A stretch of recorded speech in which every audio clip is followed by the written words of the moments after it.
Hello and welcome. I'm Maya Sanchez and this is All Access Sports, your source for local sports. This week's show covers Olympic sports, including the Greater Lansing Special Olympics basketball tournament that happened last Friday at Michigan State University. We'll also go beyond results and rankings in high school swimming and diving, gymnastics, and hockey. But first, let's get started with something we talked about on last episode. A couple weeks ago, you saw the prep athletes in the area that signed their letters of intent to continue on with their athletic careers. Here's that list again for you, and multiple students in the class of 2017 from both Hazlitt and Okemos high schools are moving on to wear new jerseys and represent their colleges. But the list didn't stop there. Chieftain girls basketball senior Okemos Johnson was the most recent student athlete to sign her letter of intent. Here's her signing and reasons for picking a very small college nearby. I think a lot of programs look for the biggest scores, the top rebounders, the most assists kind of players, but we look for the X factors. And Okemos girls basketball senior Okemos Johnson is definitely it. I think something that I love about OK is that we come from hard practice. We're walking, everybody's trying to leave, get away. And I walked down to the JV and freshman practice, and there she is running the drills with them. She loves to involve everybody just to make sure everyone is happy. She's a team player, and she expects same from her fellow teammate. OK's dedication to making the entire program better is what landed her a spot on a college roster. We look for those kinds of players that kind of fall underneath the cracks, that don't get recognized by some of these larger schools. She signed her letter of intent to attend Gray Lakes Christian College in the fall. I want to be their leading scorer. But there's more to her choice than basketball. I chose it because, first of all, my faith, they believe in God, and I also believe in God, and I believe in my faith, and they have that. And also, I don't really like large schools. She just fell in love with Great Lakes Christian College. I'm excited because she set up a high goal for herself, and she also has paved the path, the step to take to achieve her goal in life. She has definitely left a legacy, and we will always remember what she's given us, and we look forward to seeing what damage she can do in the next 4 years in college. Gray Lakes Christian College is a private Christian college in Lansing with a total enrollment of 207 students as of 2011. So although she'll still be in the area, she's having to say goodbye to the Chieftain basketball program. But before she officially leaves, OK has the last stretch of the season and postseason to leave her legacy. The legacy I want to leave here is really just play your heart out, and you will be noticed. Whenever you play your heart out and you try your hardest, you will get noticed, and you might not get noticed by the biggest schools, but someone ought to notice you because of how hard you work. And as she heads on to play for the Lakes, OK is aiming high on her purpose at a Division II school. I want to make a difference. I want us to win games, a lot of games, win the championship, and maybe move to the first division. And I just want to be able to become a threat for their team and to help them get wins. That's all I really want. And coming up next, Special Olympics Michigan came to Michigan State University's IMOS, like I said, for their Ingham area basketball tournament. Director of Special Olympics Michigan, Ingham County, mentioned the importance of being in touch with the community and learning life lessons through sports. But there was another reason why she thinks this is an important event to attend. And later on, there's more high school sports coverage as the winter season winds down when we come back to All Access Sports.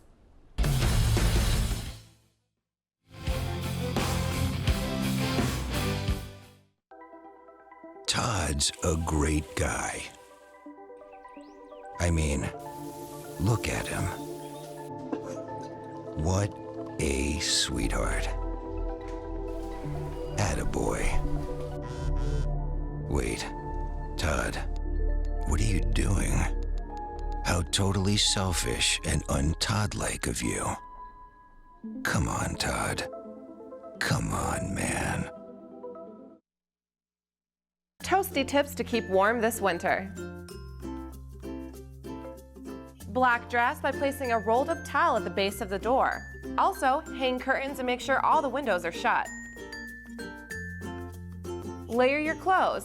Make sure you include wool or fleece if you have it. Believe it or not, loose layers actually keep you more warm. Wear gloves under your mittens to trap more heat around your fingers. When choosing winter clothing, get 100 grams or higher counts. That will help provide more warmth. The majority of heat is lost through your head, so wear a warm hat while you're sleeping. Make sure you keep hydrated. Hot beverages such as tea and hot chocolate can act as hand warmers too. Cooking helps warm up your home, gives you something warm to eat, and those extra calories from food help keep your body warm, keeping you warm from the inside out. You may know about what's happened worldwide, but you might not know what's happening in your community. Connect with HOMTV on multiple social media platforms. Go to HOMTV.net to view our 24-hour live stream. Follow us on Facebook and Twitter to receive the first-hand news updates. HOMTV, Flickr, and Instagram provides high-quality photos while also showing what we do behind the scenes. Just connect with us. Hazlitt, Okemos, Meridian Township, HOMTV. A high school football game night is a unique experience, uniting a community in so many ways and showcasing other school activities. This grand setting helps kids learn life skills and build lifetime relationships in the safest environment ever, where teacher coaches, equipment, rules, and safety protocols minimize risks. It's a true celebration of participation. Support your local school and its young people who enjoy this privilege.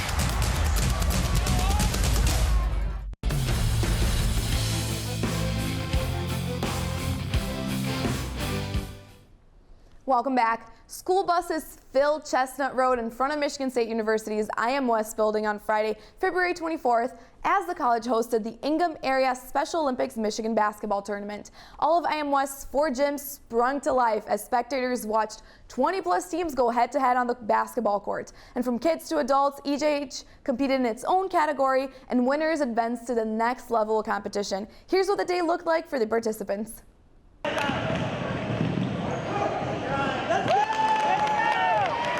Friday was a basketball fun fest at Michigan State University's IM West. Just to see the joy of the kids playing basketball, seeing the smiles on their face, even if they're just kind of just standing around, just getting them exercise. Over 600 athletes and 20 teams came together for the Ingham Area Michigan Special Olympics basketball tournament. You know, persons with intellectual disabilities aren't any different than the general population. I mean, first of all, health, wellness, and fitness are important in their lives. So they just come here and play 2 games, so they got to get 2 games in to go to like the state meet. Some teams even brought cheerleaders. Kids want it and they love it, and it motivates the team and it's fun. Not only that, but some of the players or some of our cheerleaders can't play basketball or don't want to, but they still want to be involved in the sports. Gowdy said the event is about showing how much we're alike rather than being different. We play just for fun. This is what we do when we get done playing our schoolwork. We pretty much talk to the coaches to tell them, like, yo, this is what we wanted to do, is just show other kids to be like us. The best thing is helping the students to get away from their academic classes and to develop their team sports skills and learning how to win, how to lose, and how to be the best person they can be. More than simply exercising, Gowdy said it creates a community for the players and their peers. Exactly what I saw walking into IM West. So many volunteers and basketball teams, some with cheerleaders, not only created a community, but brought together the Michigan State, Ingham County, and basketball fan-based communities together. It was great to talk to and get to know some of the parents, players, and organizers of the tournament. One parent who declined to be on camera told me that many people have approached him in the past and apologized for his son's disability. This father said that people don't see how much he has learned from his son and how happy his son is. His son is now 42 years old, and although he lives at home, he works at Michigan State and loves his life.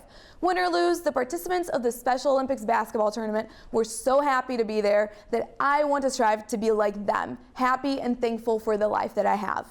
And in addition to that, they made it their mission to welcome and include everyone present, especially with teams and cheerleaders. Those who couldn't or didn't want to play stood on the sidelines motivating the teams and the crowd. Because it helps to keep the students involved. And some of our students can't play both sports. So we have students right now that are on the basketball team that cheer with us during hockey season. And then students who are cheer with us during or play hockey but then are now cheering. So it just gives for total involvement, because otherwise you can only be a part if you're an athlete. And this gives everybody a chance.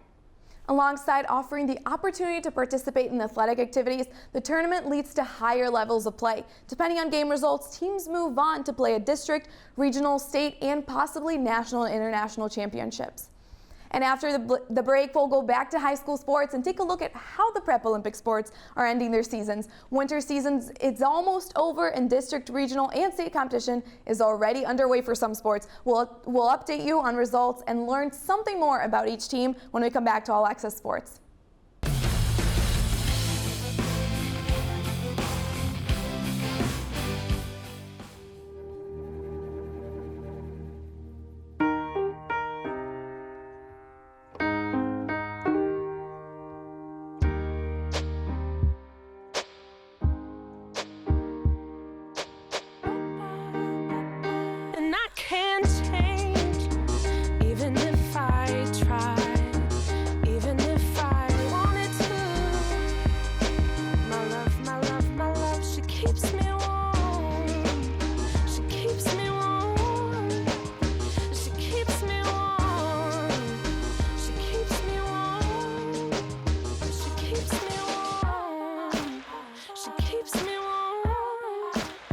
We are neighbors and best friends. I love my sister. My heart doesn't see race. Love is love. Our family is no less than any other family.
Morning, Gary.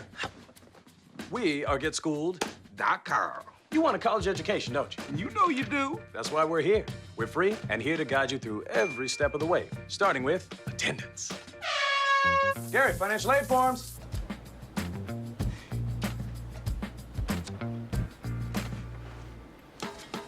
Picking a college, man. You and us. We go together like tacos and Tuesday. And I love tacos. Go to GetSchooled.com.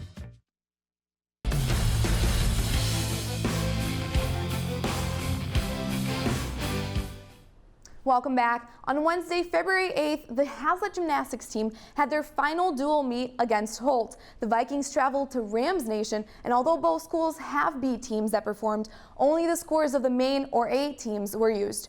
On vault, Holt's Allie Piper placed first with an 8.6. On uneven bars, Piper also climbed to the top of the podium with an 8.575. But after counting the rest of the team scores for the first two events, Hazlet topped Holt 64.05 to 63.225. It seems very close, but that's a big gap in gymnastics. So on being, Clarizio proved to be the best not only on Hazlet but overall. That's a wolf jump and a wolf 3/4. She goes for the double back walkover, but a fall here on her very first one takes out 0.5 of her final score, but still the highest of the day, a 9.2. She's followed by teammates Katie Sloan with an 8.2 and Madeline Glaza with an 8.175, which ties third place with Rams' Chloe Knapp. We've taken this past week and a half, adding new skills and trying to clean up our connections, trying to add things that they haven't had all season. So tonight was a trial. So we had a lot of falls, but proud of them for pushing through and getting it done. And although Hazlitt won the overall meet 132.15 to 129.05, senior night gave Holt's Chloe Knapp the energy she needed for her best floor score ever. Round off back handspring back tuck stuck with confidence, hands her the first 9.0 of her career. I'm always kind of nervous before I do a routine, but once I get out on the floor, I just kind of like relax and just kind of like let the music take me where I need to go. So I wasn't really thinking about much, I guess. Well, I've been on the team for 4 years, and I've always kind of struggled with my scores on floor. They've never quite been what I wanted them to be. And this season, I've been really close to that 9 the whole season. And just getting it on senior night and having my coach run up to me like that, it was just a lot all at once, and I just couldn't help myself. After seeing her score, Knapp's teammates gave her a big team hug. Knapp got a little teary-eyed, knowing that her hard work had finally paid off. And what better way than on her last event on her last home meet? It was really emotional because this is just the last time I'll compete in this gym and the last time I'll be out on that floor. So it's kind of sad, but it's also really happy because that was a really good way to end it. What a great way to go out on her senior year. Congrats, Chloe, and congratulations to the Hazlitt team as a whole on closing dual meets on a great note, not only with the win, but like Coach Durzo said, also for adding new skills that they had never competed before in their routines. That's unusual in gymnastics, especially at this time of the season when schools are reaching for those last few high scores to qualify individuals and entire teams to move on to regionals. And much like gymnastics, postseason is quickly approaching for other sports, and the Okemos swim and dive team is at its peak, according to head coach Patrick Saucedo. After swimming against DeWitt, the meet took place at Okemos on Thursday, February 9th, and it all started with diving. In the 1-meter diving, Okemos Hunter Hollenbach took first place against with a score of 247.6, repeating what they hadn't done against Hazlitt. 2 DeWitt divers followed in second and third, Nick Counselor scoring 203.65 and Mason Kowalski scoring 201 flat. On to the lanes though, on the 100-yard breaststroke, it was a close race until Okemos Kevin Yan in lane 4 took off and capped the distance, grabbing first in 1:0:49. On the 500-yard freestyle, in what seems like a close battle here, Okemos Alexander Eddy on lane 4 is a full lap ahead of his opponents on lane 3. He finishes the race in 5 minutes and 4:48, with the closest competition being over 30 seconds behind. We did pretty well. We're probably at the very peak of our training cycle right now. So they're sore, they're tired, they're a little whiny, but they're handling it very well. They're still racing. They're looking forward to getting some rest here in the next 2 weeks. The Chiefs also take control of the 200 and 400-yard relays with times at 1:35.87 and 3:38.47. And DeWitt gets a top on the podium on the 200-yard medley relay by over 4 seconds with a time of 1:52.29. Overall, the Chiefs came out with a victory 117-69. And on the last edition of All Access Sports, the Chiefs head coach had said that he was trying some guys on different categories, so I asked him how that played out after some practices. I have a good handful of guys that are improving in a lot of different things. So it's going to make my job interesting when I'm making my league championship lineup, because I just can't quite decide what they're going to swim. And speaking on improving, that is exactly what the Okemos hockey team and its few seniors are trying to do to end the season with their 3rd straight CAAC title.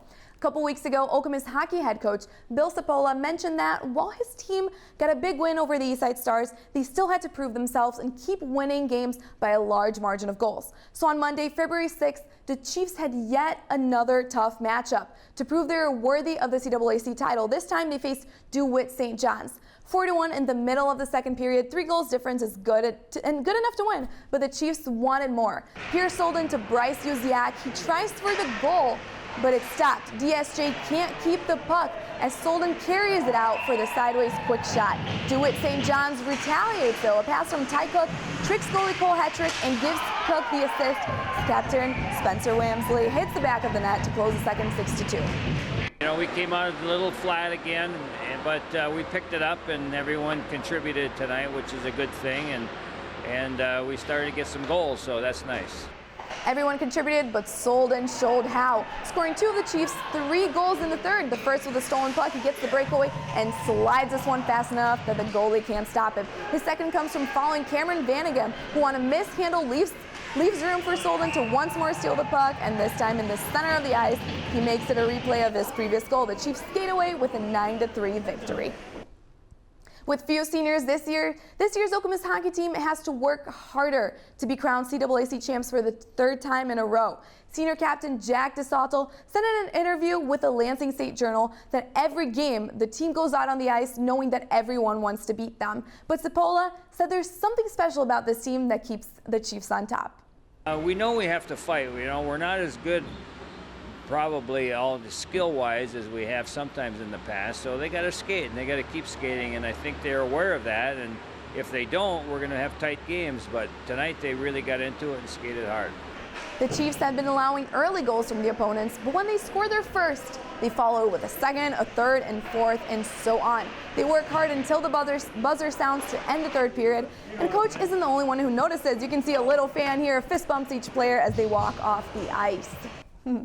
And coming up this week, we've got spring sport tryouts are starting next week for high schools. The Captain City Stealths semi-pro football team also have tryouts this weekend on March 4th from 11:30 a.m. to 2 p.m. The tryout fee is $25 and you must be 18 years old or older. You must have your own equipment and be available 2 nights a week to practice if you make the team. The Lansing City Futsal team has their next home game coming up on Saturday, March 4th at 7 p.m. The Okemos and Hazlet girls basketball teams are currently playing the district finals while the boys take on that role next week. Keep an eye out for the next All Access as we learn a little bit more about Okemos High School's new boys golf coach, Chad Kermel. And lastly, as February and Black History Month come to a close, we would like to honor Okemos High School Athletic Director Aya Childress.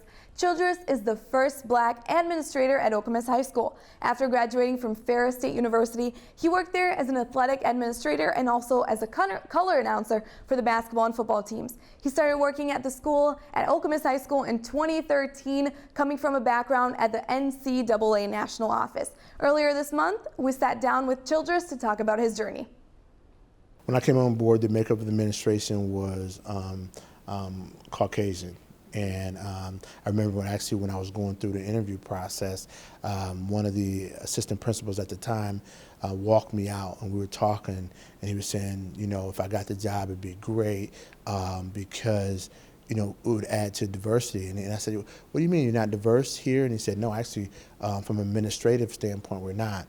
And then later, I found out when I was hired, I was the first African-American ever hired an administrative role at Okemos High School.